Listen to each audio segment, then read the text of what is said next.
Hello everyone. ये एक problem है पाथफाइंडर फ्लूइड मैकेनिक्स चैलेंज और अंडरस्टैंडिंग सेक्शन की problem 2।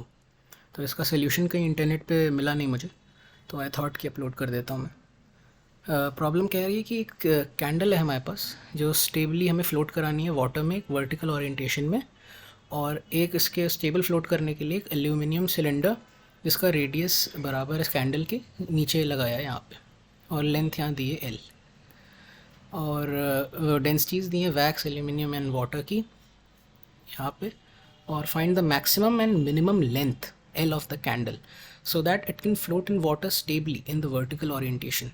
Radius of the candle is small enough to ignore horizontal shifting of the point of application.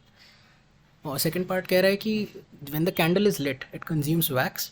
If the consumption of wax reduces the length of the candle at a constant rate of 1 millimeter per minute and the initial length is 12 centimeter, how long can the candle be used for lighting, always floating vertically?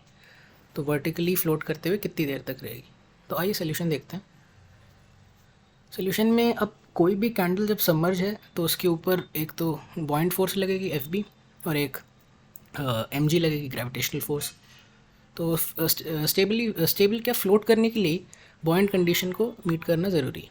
तो F B equals F G होना ज़रूरी है for floating. और यही यहाँ पे पहली question है। और स्टेबली फ्लोटिंग के लिए the candle must return to its original position when deviating और या tilting from the vertical position.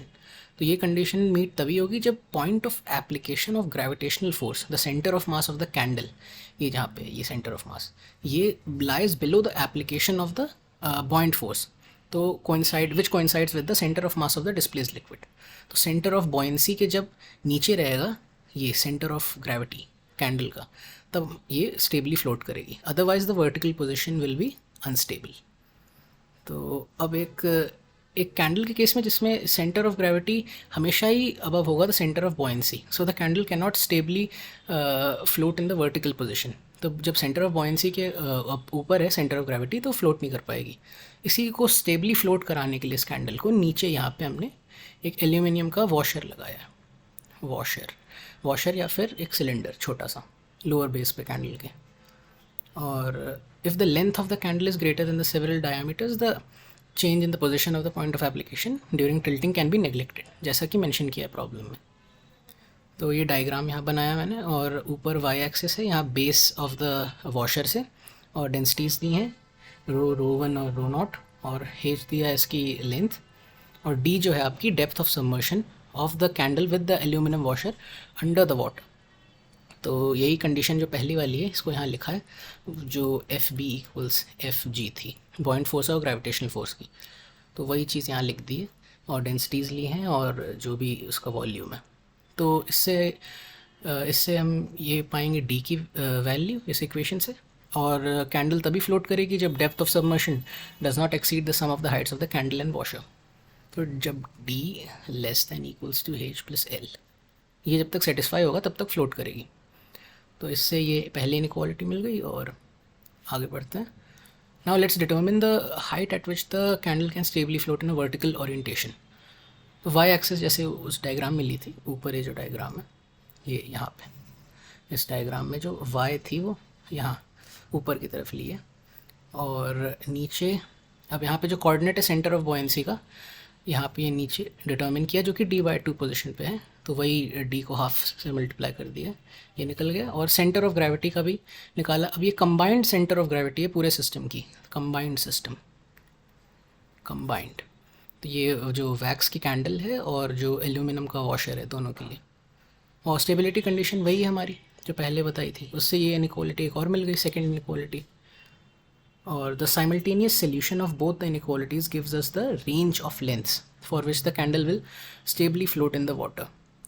तो जो रेंज मिली है हमें वो है 8.5 सेंटीमीटर, जो कि मिनिमम पॉसिबल लेंथ है फ्लोटिंग के लिए स्टेबली, और मैक्सिमम जो है वो 18.5 है। ये हो गया पहले पार्ट का आंसर। अब दूसरे पार्ट में बोला है कि कैंडल कितनी देर तक बर्न होगी अगर हम इनिशियल लेंथ उसकी 12 सेंटीमीटर्स दिए। तो अब ये बर्न तो तभी होगी बर्न तब तक होगी जब तक इसकी मिनिमम लेंथ रीच कर जाती है ओरिजिनल जो 12 सेंटीमीटर है। तो अगर 12 सेंटीमीटर रीच हो जाएगा 8.5 सेंटीमीटर को, तब ये एक्सटिंग्विश हो जाएगी, तो उतने टाइम के लिए बर्न होगी। तो कुछ नहीं है, टाइम निकालने के लिए जो भी लेंथ है इसकी, एल जो इनिशियली दी थी माइनस एल जो मिनिमम है अपॉन द वेलोसिटी या फिर रेट जिससे ये कम हो रही है, वैक्स बर्न हो रहा है। तो इनिशियली 12 थी माइनस 8.5 जो मिनिमम थी अपॉन 1 मिलीमीटर है तो 0.1 सेंटीमीटर्स, ये हमें देगा 35 मिनट्स। ये 35 मिनट्स। तो यही इस दूसरे पार्ट का आंसर है। और एंड में एक नोट है कि जो कैंडल है वो फ्लोट करेगी stably for the entire burning time, तो स्टेबल पोजीशन में फ्लोट करेगी, ये नोट था जो प्रॉब्लम में भी दिया था, प्रॉब्लम स्टेटमेंट में। तो यही सोल्यूशन था इसका, और आई होप ये समझ में आया होगा। और कोई भी फीडबैक हो तो कमेंट कर सकते हैं नीचे। Thank you.